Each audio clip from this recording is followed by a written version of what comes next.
வணக்கம். தமிழ் எஃப்எம் செய்திகளோடு இணைந்து கொள்கின்றான் மகளினி கமலநாதன். முதலில் தலைப்புச் செய்திகள். ஜனாதிபதியின் வருகைக்கு எதிர்ப்பு போராட்டங்களுக்கு கிளிநொச்சி நீதிமன்றம் தடை உத்தரவு. சம்பள விவகாரம் முரண்பட்டால் கம்பெனிகளில் ஒப்பந்தங்கள் ரத்து. ஜனாதிபதி கலந்து கொண்ட நிகழ்வு இடம்பெற்ற பகுதியில் விபத்து, போலீசார் தீவிர விசாரணை. கிளிநொச்சியில் பெண்கள் சுகாதார பிரிவு ஜனாதிபதியால் திறந்து வைப்பு. ஊடகவியலாளர் கபில்நாத்தின் யாத்திரை நூல் வெளியீட்டு விழா. காற்றழுத்த தாழ்வு சூறாவளியாக மாற்றம், வளிமண்டலவியல் திணைக்களம் எச்சரிக்கை. நாடாளுமன்ற உறுப்பினர்களின் மதுபான சாலை அனுமதி பத்திரங்களில் ரத்து, மதுவரி திணைக்களம்.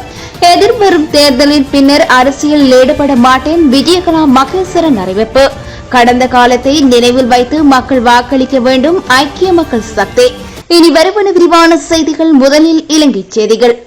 ஜனாதிபதி ரணில் விக்ரமசிங்கவின் வருகைக்கு எதிர்ப்பு தெரிவித்து முன்னெடுக்கப்பட இருந்த போராட்டங்களுக்கு நீதிமன்ற தடை உத்தரவு பிறப்பிக்கப்பட்டுள்ளதாக கிளிநொச்சி மாவட்ட வளைந்து காணாமல் ஆக்கப்பட்ட உறவுகள் சங்கத்தினர் தெரிவித்துள்ளனர். இவ்விடயம் தொடர்பாக கிளிநொச்சியில் இடம்பெற்ற ஊடக சந்திப்பொன்றில் கிளிநொச்சி மாவட்ட வளைந்து காணாமல் ஆக்கப்பட்ட உறவுகள் சங்கத்தின் சார்பில் கதிர்காமநாதன் கோகிலவாணி இதனை தெரிவித்துள்ளார். இவ்விடயம் தொடர்பாக அவர் மேலும் தெரிவிக்கையில், இன்று கிளிநொச்சிக்கு ஜனாதிபதி ரணில் விக்ரமசிங்க விஜயம் ஒன்றினை மேற்கொண்டுள்ளார். அவரும் வருகைக்கு எதிர்ப்பு தெரிவித்து எதிர்ப்பு போராட்டம் ஒன்றினை நிகழ்த்த திட்டமிட்டிருந்தது. ஆனால் அந்த போராட்டத்துக்கு நீதிமன்றம் தடை உத்தரவு விதிக்கப்பட்டுள்ளது. எமது பிள்ளைகளை யுத்த காலத்தில் இராணுவத்திடம் கையால் ஒப்படைத்தும் விசாரணைக்கு என்று அழைத்து செல்லப்பட்டும் காணாமல் ஆக்கப்பட்டு இன்று வரையில் எமக்கான நீதி கிடைக்கப்பெறவில்லை. எத்தனையோ போராட்டங்கள் வாயிலாக ஊடகங்கள் வாயிலாக தெரிவித்தார். இதுவரையில் எமக்கான நீதி கிடைக்கவில்லை. கடந்த யுத்த காலங்களில் உணவின்றி உப்பு கஞ்சி குடித்து உயிரை காத்துக் கொண்டோம். அதனை சர்வதேசத்துக்கும் இலங்கை அரசாங்கத்துக்கும் எடுத்துக்காட்டு முகமாக மே 18 முள்ளிவாய்க்கால் கட்சி வழங்கப்பட்டு வந்தது. குறித்த நினைவு கஞ்சியினை இராணுவம் மற்றும் போலீசார் கஞ்சியை காலால் தட்டி சுகாதார கேடு என பலரை கைது செய்துள்ளனர். ஆனால் இன்று நாடு பூராகவும் வெசாக் பெருநாளை கொண்டாடி வருகின்றார்கள். ஆனால் இதுவரையில் எந்த குழப்பங்களும் இல்லாமல் நடாத்தப்படுகின்றது. அப்படியென்றால் தமிழருக்கு ஒரு சட்டம், சிங்களவர்கள் ஒரு சட்டமா என கேள்வி எழுந்துள்ளதாகவும், இதன் காரணங்களுக்காகவே ஜனாதிபதியின் வருகையை இன்று எதிர்த்து சர்வதேச நாடுகளுக்கு உணர்த்தும் வகையில் ஊடகங்கள் வாயிலாக இதனை சுட்டிக்காட்டுகின்றோம் என அவர் மேலும் தெரிவித்துள்ளார். தொழிலாளர்களுக்காக உயர்த்தப்பட்ட சம்பளத்தை வழங்க முடியாத விடயம் கம்பெனிகளின் உள்ளக பிரச்சினையாக இருந்தால் அந்த நிறுவனங்களுடனான ஒப்பந்தங்களை ரத்து செய்ய புதிய முதலீட்டாளர்களுக்கு வழங்க அரசாங்கம் தயாராக இருப்பதாக நிதி ராஜாங்க அமைச்சர் ரஞ்சித் ஜியம்பலாபட்டிய தெரிவித்துள்ளார். பெருந்தோட்ட தொழிலாளர்களின் சம்பள அதிகரிப்புக்காக வெளியிட்ட வர்த்தகமானி 21ஆம் தேதி அமலுக்கு வந்துள்ளதுடன் அன்றைய தினம் முதல் தொழிலாளர்களின் அடிப்படை சம்பளம் 1350 ரூபாவாகவும் விசேட கொடுப்பனவு 350 ரூபாய் சேர்த்து மொத்த சம்பளம் 1700 ரூபாய் அதிகரிக்கப்பட்டமை உறுதியானது எனவும் அமைச்சர் ரஞ்சித் சியம்பலாப்பட்டிய தெரிவித்துள்ளார். அத்தோடு 24 பெருந்தோட்ட கம்பெனிகளுக்கு அரசுக்கு சொந்தமான தோட்ட காணிகளை குத்தகைக்கு வழங்கியுள்ளதாகவும் அதில் எவரேனும் அதிகரிக்கப்பட்ட தொகையை செலுத்த முடியாது என தெரிவித்தால் அது தொடர்பில் ஆராய நிதியமைச்சு குழு ஒன்றை நியமிக்கும் எனவும் அவர் தெரிவித்துள்ளார். 1995ஆம் ஆண்டு தொடக்கம் தோட்டங்களை குத்தகைக்கு எடுத்து கம்பெனிகள் இவ்வாறான சம்பளத்தை செலுத்த முடியாமல் போனால் அதற்கு காரணம் வெளிப்பிரச்சினையா அல்லது அவர்களின் உள்ளக பிரச்சினையா என ஆராய்வது அக்குழுவின் பொறுப்பாகும் எனவும் அவர் குறிப்பிட்டுள்ளார்.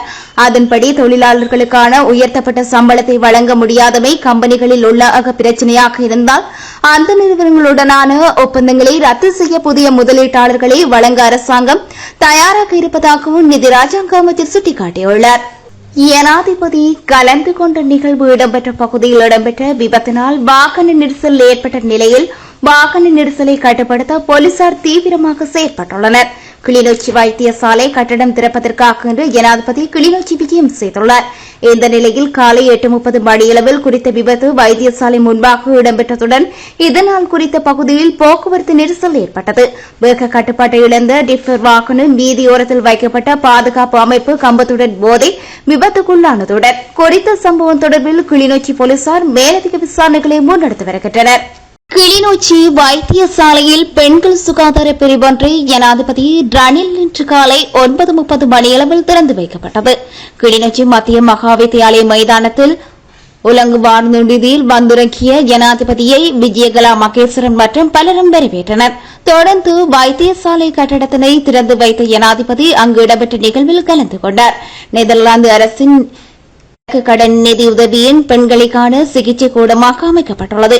நிகழ்வில் ஜனாதிபதி ரணில் விக்ரமசிங்கே, அமைச்சர் டக்ளஸ் தேவானந்தா, இலங்கைக்கான நெதர்லாந்து தூதுவர், நாடாளுமன்ற உறுப்பினர்களான M.A. சுமந்திரன், தர்மலிங்கம் சித்தார்த்தன், வடமாகாண ஆளுநர் PSM ஜார்ஸ், முன்னாள் ராஜாங்க அமைச்சர் விஜயகலா மகேஸ்வரன் உள்ளிட்டோர் பலர் கலந்து கொண்டனர்.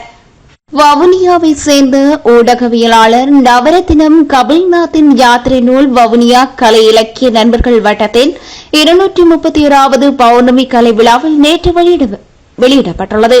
வவுனியா சுத்தானந்த இந்து இளைஞர் சங்க மண்டபத்தில் இடம்பெற்ற நிகழ்வில் பிரதம விருந்தினராக மனித உரிமை செயற்பாட்டாளரும் தைரியமிக்க பெண்களுக்கான அமெரிக்க அரசாங்கத்தின் விருது பெற்றவருமான சட்டத்தரணி திருமதி ரணிதா ஞானராசா கலந்து கொண்டுள்ளார். சிறப்பு விருந்தினராக வவுனியா பல்கலைக்கழகத்தின் துணைவேந்தர் பேராசிரியர் சி மங்களேஸ்வரன் கலந்து கொண்டார். கௌரவ விருந்தினர்களாக வவுனியா கலை இலக்கிய நண்பர் வட்டத்தின் தலைவர் கலாநிதி தமிழ்மணி அழகங்கனும் ஆய்வாளரும் மூத்த ஊடகவியலாளருமான தமிழ்நிதி அருணா செல்லத்துறையும் கலந்து கொண்டனர். வங்கள விரிகுடாவில் நிலவி வந்த காற்றழுத்த தாழ்வு பகுதி நேற்று ஆழ்ந்த காற்றழுத்த தாழ்வு மண்டலமாக வலுப்பெற்று இன்று பாரிய சூறாவளியாக வலுப்பெற்று பங்களாதேஷை நோக்கி நகர்வதாக வளிமண்டலவியல் திணைக்களம் எச்சரிக்கை விடுத்துள்ளது. இதனால் நாட்டில் பலத்த மழைவீழ்ச்சி, கடும் காற்று மற்றும் கடல் கொந்தளிப்பு தொடர்பில் வளிமண்டலவியல் திணைக்களம் சிவப்பு எச்சரிக்கை விடுத்துள்ளது. தென்கிழக்கு வங்காள விரிகுடா மற்றும் அதனையொட்டிய மேற்கு மத்திய வங்காள விரிகுடா கடற்பிராந்தியத்தில் கடந்த நாட்களில் உருவாக்கிய தாளமுக்கமுற்று பாரிய சூறாவளியாக தெரிவிக்கப்பட்டுள்ளது. இந்த சூறாவளிக்கு அதிகாலை 5:30 மணிக்கு தென்மேற்கு வங்கக்கடலில் குறைந்த காற்றழுத்த தாழ்வு பகுதியான வடகிழக்கு திசையை நோக்கி நகர்ந்து மத்திய வங்க கடலில் புயலாக உருவாக்கக்கூடும் எனவும் பின்னர் வடக்கு நோக்கி நகர்ந்து இன்று பிற்பகல் 11:30 மணியளவில் பாரிய புயலாக மாறக்கூடும் எனவும் வளிமண்டலவியல் திணைக்களம் எச்சரிக்கை விடுத்துள்ளது. இதனால் தென்கிழக்கு அரபிக்கடல் மற்றும் வங்காள விரிகுடாவின் ஆழ்கடல் பகுதிகளில் செயற்படும் மீனவ மற்றும் கடல்சார் சமூகத்தினர் மிகவும் அவதானமாக இருக்குமாறும் வளிமண்டலவியல் திணைக்களம் வலியுறுத்தியுள்ளது.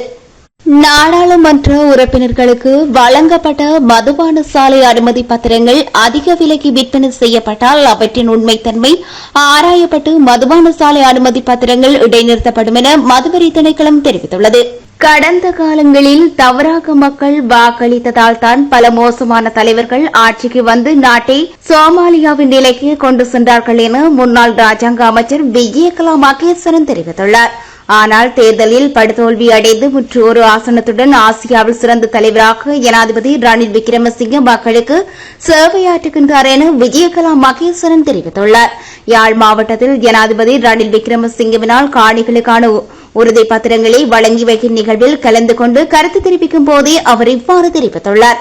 கடந்த காலத்தில் ஐக்கிய தேசிய கட்சி தோற்ற பின்னர் எமது நாட்டுக்கு அமைதியாகவே இருந்ததுடன் கடந்த 2020 படுதோல்வியை ஐக்கிய தேசிய கட்சி எதிர்கொண்டது எனவும் அவர் குறிப்பிட்டுள்ளார். இந்நிலையில் கொரோனா இடர், கட்சியின் கருத்து வேறுபாடு காரணமாக பலர் தங்களிடம் இருந்து பிரிந்து போன நிலையில் தாங்கள் கட்சியினை விட்டு வெளியே போகவில்லை என்றும் அவர் தெரிவித்துள்ளார்.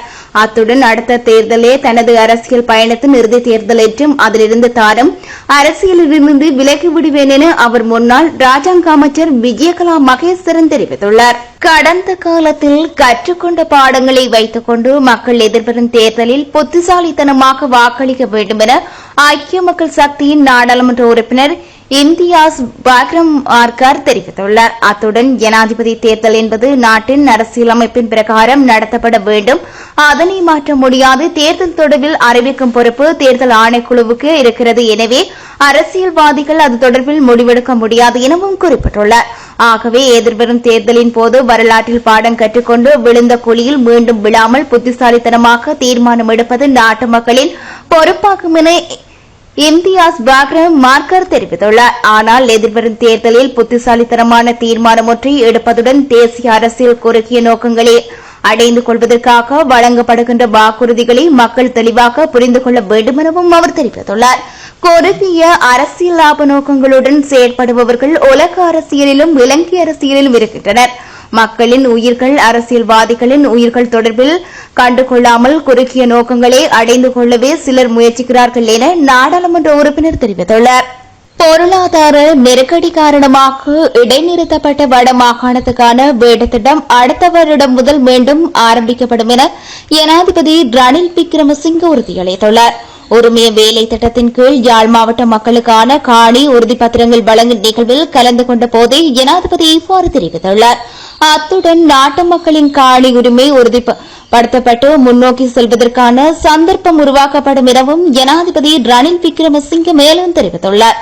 தெற்காசியாவிலேயே மக்களுக்கு இலவச காணி உரிமையை வழங்கும் ஒரே நாடு இலங்கை எனவும் உரிமை வேலை திட்டத்தின் மூலம் வழங்கப்படும் இலவச பத்திரங்களை அடுத்த சந்ததியினர் பயன்படுத்தும் வகையில் பாதுகாப்பாக வைத்திருக்குமாறு உரிமையாளர்களிடம் ஜனாதிபதி கேட்டுக் கொண்டுள்ளார். இதேவேளை பொருளாதார நெருக்கடி காரணமாக இடைநிறுத்தப்பட்ட வடமாகாண வேட்டுத் திட்டம் அடுத்த வருடம் முதல் மீண்டும் ஆரம்பிக்கப்படும் எனவும் இலவச காணி உரிமை திட்டம் அதன் ஒரு படியாகும் என்பதுடன் உரிமைய வேலை திட்டம் நாட்டிலேயே மிகப்பெரிய தனியார் மயமாக்கல் திட்டம் எனவும் அவர் கூறியுள்ளார்.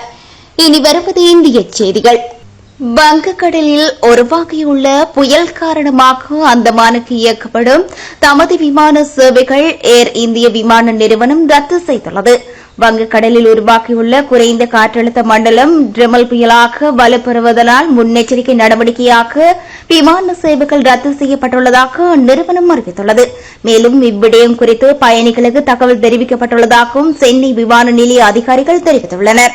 உலகில் இன்னும் சில வாரங்களில் 3வது உலகப் போர் தொடங்க வாய்ப்புள்ளதாக இந்தியாவை சேர்ந்த பிரபல ஜோதிடர் ஒருவர் கணித்திருப்பது சமூக வலைதளங்களில் தகவலாக பரவி வருகிறது.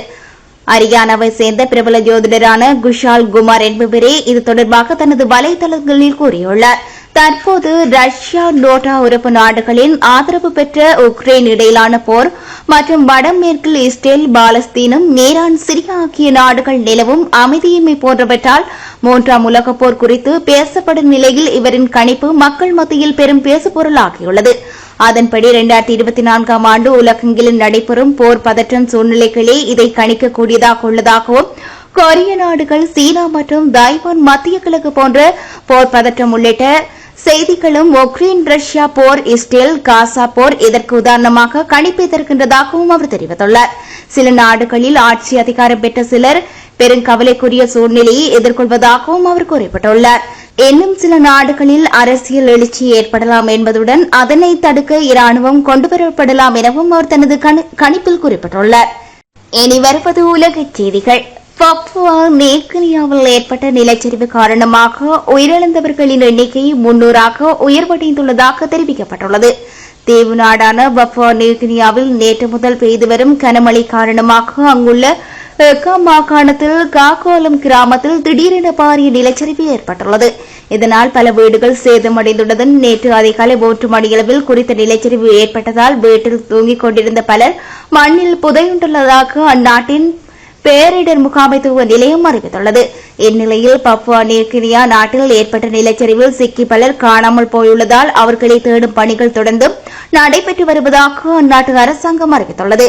இந்நிலையில் இந்த நிலச்சரிவில் சிக்கி உயிரிழந்தவர்களின் எண்ணிக்கை 300க்கும் மேல் உயர்ந்துள்ளதாக எக்னா மாகாணத்தில் உள்ள லாகிப் தொகுதியின் நாடாளுமன்ற உறுப்பினர் ஆய்மோஸ் அகேம் தெரிவித்துள்ளார். எனினும் மீட்புப் பணிகள் தொடர்ந்து இடம்பெற்று வருவதாக குறித்த எண்ணிக்கை மேலும் அதிகரிக்கலாம் என அச்சம் தெரிவித்துள்ளார்.